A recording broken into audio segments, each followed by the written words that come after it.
The Railway Children by E. Nesbit. Chapter 6. Saviors of the Train. The Russian gentleman was better the next day, and the day after that better still, and on the third day he was well enough to come into the garden. A basket chair was put for him, and he sat there, dressed in clothes of father's, which were too big for him. But when mother had hemmed up the ends of the sleeves and trousers, the clothes did well enough. His was a kind face now that it was no longer tired and frightened, and he smiled at the children whenever he saw them. They wished very much that he could speak English. Mother wrote several letters to people she thought might know the whereabouts in England a Russian gentleman's wife and family might possibly be. Not to the people she used to know before she came to live at the Three Chimneys. She never wrote to any of them, but strange people, members of Parliament, and editors of papers, and secretaries of societies. And she did not do much of her story writing, only corrected proofs as she sat in the sun near the Russian and talked to him every now and then. The children wanted very much to show how kindly they felt to this man who had been sent to prison and to Siberia just for writing a beautiful book about poor people. They could smile at him, of course. They could, and they did. But if you smile too consistently, the smile is apt to get fixed like the smile of the hyena. And then it no longer looks friendly, but simply silly. So they tried other ways and brought him flowers till the place where he sat was surrounded by little fading bunches of clover and roses and Canterbury bells. And then Phyllis had an idea. She beckoned mysteriously to the others and drew them into the backyard, and there, in a concealed spot between the pump and the water butt, she said, "You remember Perks promising me the very first strawberries out of his own garden? Perks, you will recollect, was the porter. Well, I should think they're ripe now. Let's go down and see." Mother had been down as she had promised to tell the station master the story of the Russian prisoner. But even the charms of the railway had been unable to tear the children away from the neighborhood of the interesting stranger. So they had not been to the station for 3 days. They went now, and to their surprise and distress were very coldly received by Perks. "Highly honored, I'm sure," he said when they peeped in the door of the porter's room, and he went on reading his newspaper. There was an uncomfortable silence. "Oh dear," said Bobby with a sigh, "I do believe you're cross." "What, me?" "Not me," said Perkins loftily. "It ain't nothin' to me." "What ain't nothin' to you?" said Peter, too anxious and alarmed to change the form of words. "Nothin' ain't nothin'. What happens either 'ere or elsewhere," said Perks. "If you likes to 'ave your secrets, 'ave 'em and welcome. That's what I say." The secret chamber of each heart was rapidly examined during the pause that followed. 3 heads were shaken. "We haven't got any secret from you," said Bobby at last. "Maybe you 'ave, maybe you 'aven't," said Perks. "Ain't nothing to me, and I wish you all a very good afternoon." He held up the paper between him and them and went on reading. "Oh, don't," said Phyllis in despair.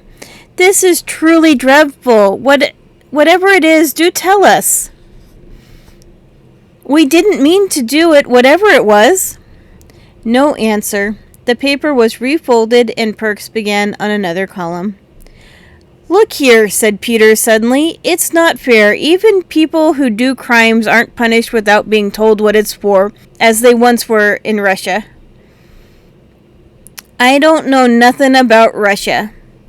"Oh, yes, you do. When Mother came down on purpose to tell you and Mr. Gillis about our Russian." "Can't you fancy it?" said Perks indignantly. "You don't see I'm askin' of me to step up 'is room and take a chair and listen to what 'er ladyship has to say?" "Do you mean to say you have not heard?" Not so much as a breath. I did go so far as to put a question, and he shuts me up like a rat trap. Affairs of state, Perks, said he, but I did think one o' you would be a nippin' down to tell me. You're here sharp enough when you want to get anything out of old Perks. Phyllis flushed purple as she thought of the strawberries. Information about locomotives or signals or the like, said Perk. We didn't know you didn't know. We thought Mother had told you. We wanted to tell you, only we thought it would be best all anew.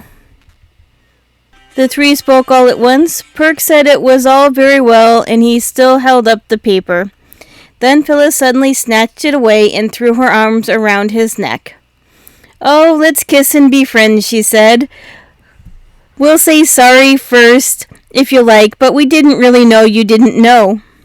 We're sorry, said the others, and Perks at last consented to accept their apologies. And then they got him to come out and sit on the green railway bank where the grass was quite hot to touch, and there, sometimes speaking one at a time and sometimes all together, they told the porter the story of the Russian prisoner. Well, I must say, said Perks, he did not say it, whatever it was. Yes, it's pretty awful, isn't it? Said Peter, and I don't wonder you were curious about who the Russian was. I wasn't curious, not so much as interested, said the porter. Well, I do think Mr. Gillis might have told you about it. It was horrid of him. I don't keep no down on 'im for that, missy, said the porter, 'cause why, I sees a reason. He wouldn't want to give away his own side with a tale like that 'ere. It ain't human nature. A man's got to stand up for his own side whatever they does. That's what it means by party politics. I should 'a done the same myself if that long-haired chap had been a Jap. But the Japs didn't do cruel, wicked things like that, said Bobby. Perhaps not, said Perks cautiously. Still, you can't be sure with foreigners. My own belief is they're all tarred with the same brush. Then why were you on the side of the Japs? Peter asked. Well, you see, you must take one side or the other. Same with the Liberals and Conservatives. The great thing is to take your side and then stick to it, whatever happens. A signal sounded. You lie low till she's through, and then we'll go up along to my place and see if any of them strawberries is ripe, what I told you about. If there are any ripe, and you do give them to me, said Phyllis, you won't mind if I give them to the poor Russian, will you? Perks narrowed his eyes and then raised his eyebrows. So it was them strawberries you come down for this afternoon, eh? Said he. This was an awkward moment for Phyllis. To say yes would seem rude and greedy and unkind to Perks. But she knew if she said no, she would not be pleased with herself afterwards, so... Yes, she said, it was. Well done, said the porter. Speak the truth Well done, said the porter. Speak the truth and shame the... But we'd have come down the very next day if we'd known you hadn't heard the story, Phyllis added hastily. I believe you, missy, said Perks, and sprang across the line 6 feet in front of the advancing train. The girls hated to see him do this, but Peter liked it. It was so exciting. The Russian gentleman was so delighted with the strawberries that the three racked their brains to find some other surprise for him. But all the racking did not bring any idea more novel than wild cherries, and this idea occurred to them the next morning. They had seen the blossom on the trees in the spring, and they knew where to look for the wild cherries now that cherry time was here. The trees grew all up and along the rocky face of the cliff, out of which the mouth of the tunnel opened. There were all sorts of trees there, birches and beeches and baby oaks and hazels, and among them the cherry blossoms had shone like snow and silver. The mouth of the tunnel was some way from the 3 chimneys. So Mother let them take their lunch with them in a basket, and the basket would do to bring the cherries back in if they found any. She also lent them her silver watch so that they should not be late for tea. Peter's Waterbury had taken it into its head not to go since the day when Peter dropped it into the water butt. And they started. When they got to the top of the cutting, they leaned over the fence and looked down to where the railway lines lay at the bottom of what was, Phyllis said, was exactly like a mountain gorge. If it wasn't for that railway at the bottom, it would be as though the foot of a mountain had never been there, wouldn't it? The sides of the cutting were gray stone, very roughly hewn indeed. The top part of the cutting had been a little natural glen that had cut deeper to bring it down to the level of the tunnel's mouth. Among the rocks, grass and flowers grew, and seeds dropped by birds in the crannies of the stone had taken root and grown into bushes and trees that overhung the cutting. Near the tunnel was a flight of steps leading down to the line. Just wooden bars roughly fixed into the earth. A very steep and narrow way, more like a ladder than a stair. "We'd better get down," said Peter. "I'm sure the cherries would be quite easy to get at from the side of the steps. You remember it was there we picked the cherry blossoms that we put on the rabbit's grave?" So they went along the fence towards the little swing gate that is at the top of these steps. And they were almost at the gate when Bobby said, "Hush! Stop! What's that?" That was a very odd noise indeed, a soft noise, but quite plainly to be heard through the sound of the wind in tree branches and the hum and whir of the telegraph wires. It was a sort of rustling, whispering sound. As they listened, it stopped and then it began again. And this time it did not stop, but it grew louder and more rustling and rumbling. "Look!" cried Peter suddenly. "The tree over there!" The tree he pointed at was one of those that have rough gray leaves and white flowers. The berries, when they come, are bright scarlet, but if you pick them, they disappoint you by turning black before you get them home. And as Peter pointed, the tree was moving.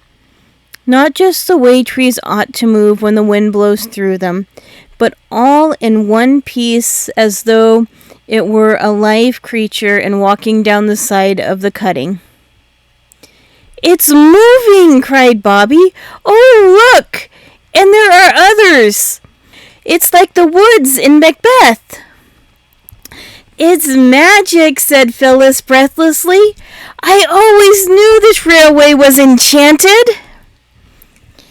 It really did seem a little magic, for all the trees for about 20 yards of the opposite bank seemed to be slowly walking down towards the railway line.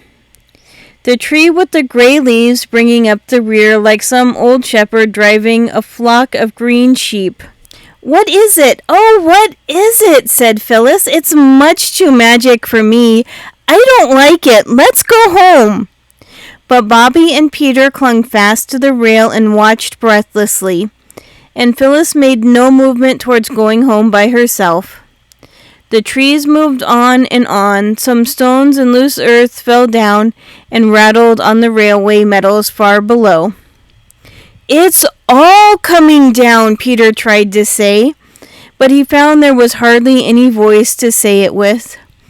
And indeed, just as he spoke, the great rock on the top of which the walking trees were leaning slowly forward, the trees ceasing to walk stood still and shivered, leaning with the rock. They seemed to hesitate a moment, and then the rock and trees and grass and bushes, with a rustling sound, slipped right away from the face of the cutting and fell on the line with a blundering crash that could have been heard half a mile off. A cloud of dust rose up. "Oh," said Peter in awestruck tones, "isn't it exactly like when coals come in?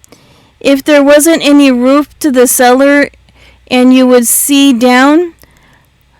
Look what a great mound it's made, said Bobby. Yes, said Peter slowly. He was still leaning on the fence. Yes, he said again, still more slowly. Then he stood upright. The 11:29 down hasn't gone by yet. We must let them know at the station or there'll be a most frightful accident. Let's run, said Bobby, and began. But Peter cried, Come back and look at Mother's watch. He was very prompt and businesslike, and his face looked whiter than they had ever seen it. No time, he said. It's 2 miles away, and it's past 11.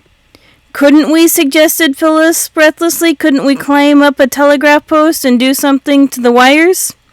We don't know how, said Peter. They do it in war, said Phyllis. I know, I've heard of it. They only cut them, silly, said Peter, and that doesn't do any good, and we couldn't cut them even if we got up, and we wouldn't get up. If we had anything red, we could get down on the line and wave it. But the train wouldn't see us till it got round the corner, and then it could see the mound just as well as us, said Phyllis. Better, because it's much bigger than us. If we only had something red, Peter repeated, we could go round the corner and wave to the train. We might wave anyway. They'd only think it was just us, as usual. We've waved so often before. Anyway, let's get down. They got down the steep stairs. Bobby was pale and shivering. Peter's face looked thinner than usual. Phyllis was red-faced and damped with anxiety. Oh, how hot I am, she said, and I thought it was going to be cold. I wish we hadn't put on our... She stopped short and then ended in quite a different tone. Our flannel petticoats! Bobby turned at the bottom of the stairs. Oh, yes, she cried. They're red. Let's take them off.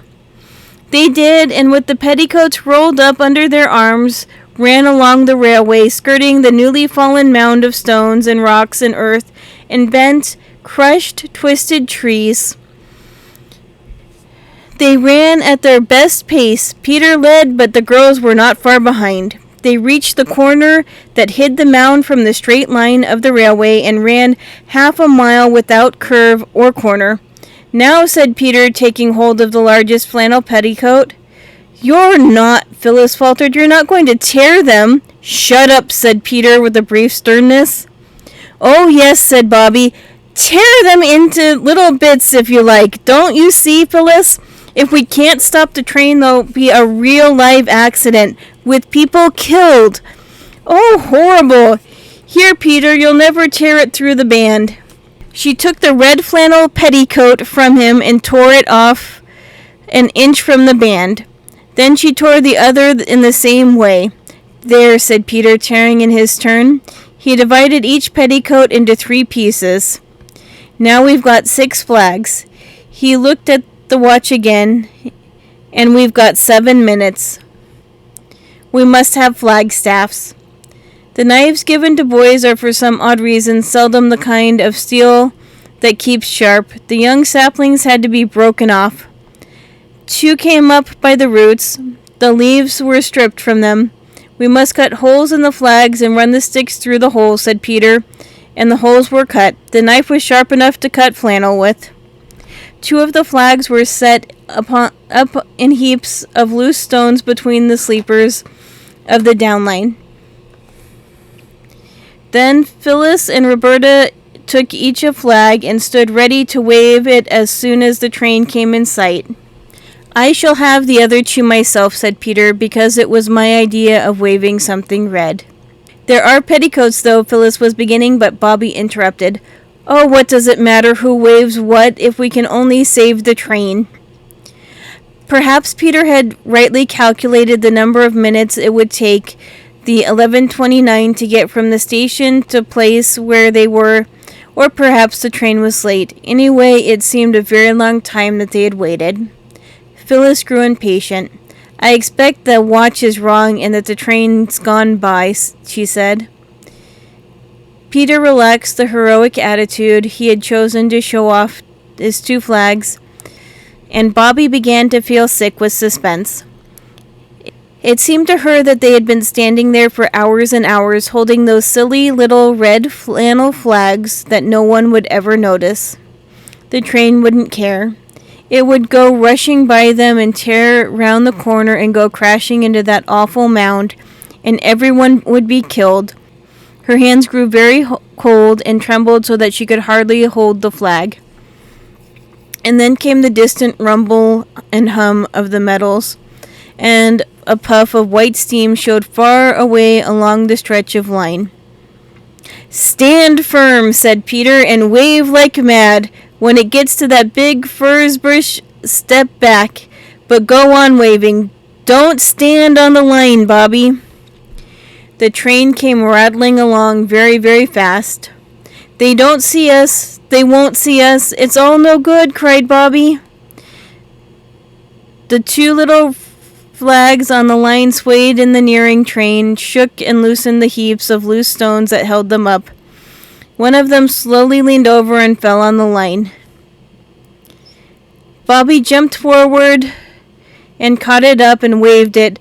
Her hand did not tremble now. It seemed that the train came on as fast as ever. It was very near now. "Keep off the line, you silly cuckoo," said Peter fiercely. "It's no good," Bobby said. "Stand back," cried Peter suddenly as he dragged Phyllis back by the arm. Bobby cried, not yet," and waved her two flags right over the line. The front of the engine looked black and enormous. Its voice was loud and harsh. "Oh, stop, stop, stop," cried Bobby. No one heard her. At least Peter and Phyllis didn't, for the oncoming rush of the train covered the sound of her voice with a mountain of sound. But afterwards she used to wonder whether the engine itself had not heard her. It seemed almost as though it had, for it slackened swiftly, slackened and stopped, not 20 yards from the place where Bobby's two flags waved over the line. She saw the great black engine stop dead, but somehow she could not stop waving the flags. And when the driver and firemen got off the engine and Peter and Phyllis had gone to meet them and pour out their excited tale of the awful mound just around the corner, Bobby still waved the flags, but more and more feebly and jerkily. When the others turned towards her, she was lying across the line with her hands flung forward and still gripping the sticks of the little red flannel flags. The engine driver picked her up and carried her to the train and laid her on the cushions of the first-class carriage. "Gone right off in a faint," he said. "Poor little woman, and no wonder. I'll just 'ave a look at this 'ere mound of yours, and then we'll run you back to the station and get her seen to." It was horrible to see Bobby lying so white and quiet, with her lips blue and parted. "I believe that's what people look like when they're dead," whispered Phyllis. "Don't," said Peter sharply. They sat by Bobby on the blue cushions, and the train ran back. Before it reached their station, Bobby had sighed and opened her eyes and rolled herself over and begun to cry. This cheered the others wonderfully. They had never seen her cry before, but they had never seen her faint, nor anyone else, for the matter of that. They had not known what to do when she was fainting, but now she was only crying, and they could thump her on the back and tell her not to, just as they always did. And presently, when she stopped crying, they were able to laugh at her for being such a coward as to faint. When the station was reached, the three were the heroes of an agitated meeting on the platform. The praises they got for their prompt action, their common sense, and their ingenuity were enough to have turned anybody's head. Phyllis enjoyed herself thoroughly. She had never been a real heroine before, and the feeling was delicious. Peter's ears got very red, yet he too enjoyed himself. Only Bobby wished they all wouldn't. She wanted to get away. "You'll hear from the company about this, I expect," said the station master. Bobby wished she might never hear of it again. She pulled at Peter's jacket. "Oh, come away, I want to go home," she said. So they went, and as they went, the station master and porter and guards and drivers and firemen and passengers sent up a cheer. "Oh, listen," cried Phyllis. "That's for us." "Yes," said Peter. "I say, I'm glad I thought about something red and waving it." "How lucky we did put on our red flannel petticoats," said Phyllis. Bobby said nothing. She was thinking of the horrible mound and the trustful train rushing towards it. "And it was us that saved them," said Peter. "How dreadful if they had all been killed," said Phyllis. "Wouldn't it be, Bobby?" "We never got any cherries after all," said Bobby. The others thought her rather heartless.